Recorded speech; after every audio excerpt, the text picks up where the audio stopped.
Tesla Model Y, $47,000. Cadillac Lyriq, $65,000. That's an $18,000 gap for two electric SUVs that basically do the same job. But here's what nobody's talking about.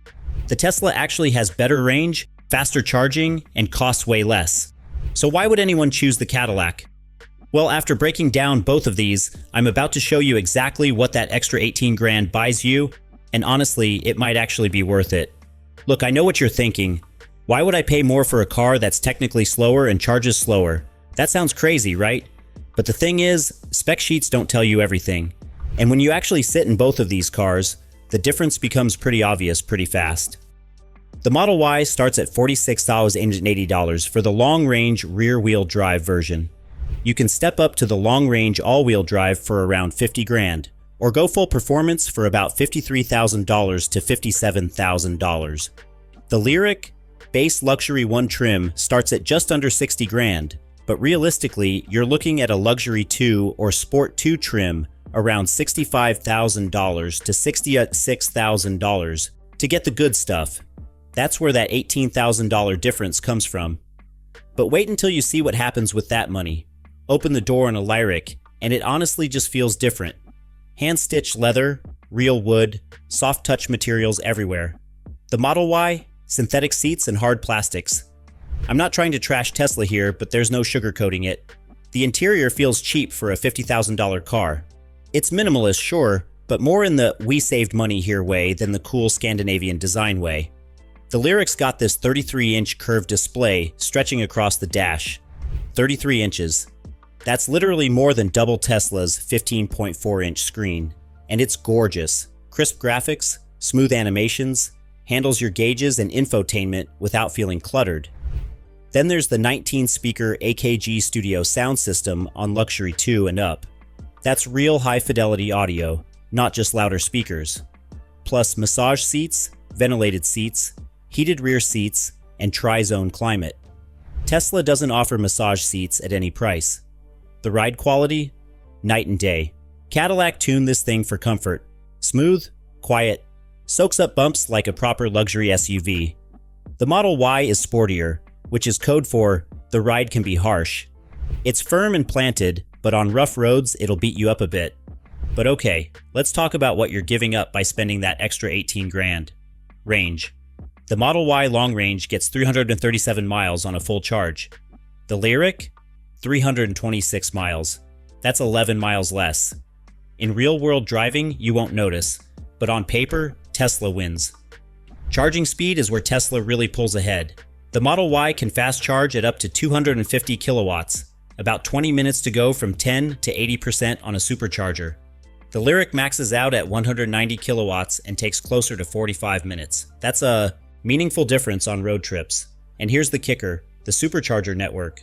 Tesla still has the best charging infrastructure in North America. Reliable, everywhere, it just works. The Lyriq uses CCS charging, which is improving but still not quite as bulletproof. If you're planning cross-country adventures, that matters.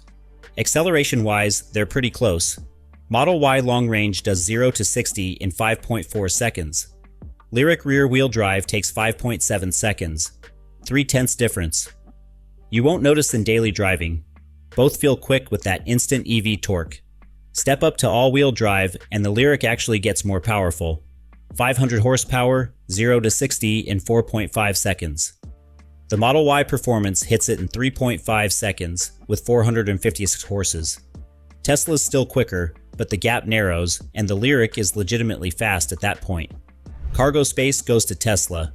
76 cubic feet with seats down versus about 60 in the Lyriq. If you haul a lot of stuff, that extra space is nice. The Lyriq also doesn't have a frunk, which is genuinely annoying. All that empty space up front and Cadillac just didn't give you access to it. But stick with me here because at the 7-minute mark, I'm going to tell you exactly who should buy each one of these, and the answer might surprise you. Here's what Tesla owners don't tell you though. Build quality. This is where Cadillac's 100+ years of building cars show up. The Lyriq feels solid. Panel gaps are tight, materials don't squeak or rattle, and everything fits together properly. Tesla? Look, the build quality issues are well documented. Panel gaps, paint problems, and interior rattles. Some Model Ys are perfect. Some need multiple service visits. It's frustrating when you're spending 50 grand. The other thing is service. Cadillac has hundreds of dealers across the country. Need warranty work? You've got options. Tesla service centers are fewer, and getting appointments can be a nightmare depending on where you live. That's a real consideration for long-term ownership. Let me break down exactly what that $18,000 premium gets you in the Lyriq. Hand-stitched leather throughout, probably a $2,000 value. The 19-speaker AKG system, easily $3 grand. That massive 33-inch display, another $2,000. Massage seats, $1,500. Superior build quality and materials throughout, another $6,000 worth of value. American luxury brand prestige, whatever that's worth to you. Add it all up, and you're pretty much at $18,000. The question is, do you value those things? The reality is, these two vehicles target completely different buyers. The Model Y is for someone who wants maximum EV value. Great range, fast charging, solid performance. Lots of cargo space for less money than almost any other EV SUV. If you can live with the minimalist interior and don't need traditional luxury touches, the Model Y is genuinely hard to beat. The Lyriq is for someone who wants an electric vehicle that actually feels like a luxury car. Premium materials, superior comfort, advanced technology that feels upscale instead of utilitarian, and a driving experience that prioritizes refinement over rawness. If you value the experience of ownership as much as the destination, the Lyriq makes a lot of sense. Here's another way to think about it. The Model Y feels like it was designed by engineers who wanted to build the most efficient, practical EV possible. Mission accomplished. The Lyriq feels like it was designed by people who actually like cars and wanted to make something that feels special. Both are valid approaches, but they appeal to very different people. If your priority is getting the most EV for your dollar, buy the Model Y. If you do tons of road trips and need the supercharger network, buy the Model Y. If you haul a lot of stuff and need that cargo space, buy the Model Y. If you just want an electric SUV that works and don't care about luxury details, buy the Model Y. But if you appreciate high-quality materials and craftsmanship, if you want a car that feels luxurious instead of just functional, if sound quality matters to you, if you prefer a comfortable ride over a sporty one, if you like having actual buttons and knobs mixed in with your touchscreen, the Lyriq is worth considering. There's also the brand factor, and I'm going to address this directly because it matters to some people. Tesla is inseparable from Elon Musk at this point. For some buyers, that's a plus. For others, it's a deal breaker. Cadillac is a traditional American luxury brand with heritage and history.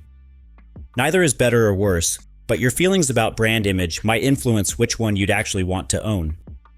The Model Y is the smarter financial decision on paper. Cheaper up front, better range, faster charging, and higher resale value historically. It's the more practical choice for most people. But the Lyriq is the better luxury car, and if you can afford the extra 18 grand and you value what it brings, it's money well spent. Think of it this way. The Model Y is like flying Southwest. Gets you there efficiently, costs less, and does the job perfectly well. The Lyriq is like flying Delta First Class. Yeah, it's more expensive, but the experience is noticeably better. Are you paying for the destination or the journey? So what do you think? Is the Cadillac Lyriq worth $18,000 more than a Tesla Model Y? Would you take the luxury and comfort, or would you save the money and bank on Tesla's charging network and extra range? I'm genuinely curious because this is a tough call. Drop a comment below and tell me which one you'd choose and why. And if you want to see how the Lyriq stacks up against the new BMW iX, I've got that comparison coming next week. Also, I'm covering the bigger Escalade IQ and whether it's worth $130,000, so hit subscribe if you want to see that. Appreciate you watching. Catch you in the next one.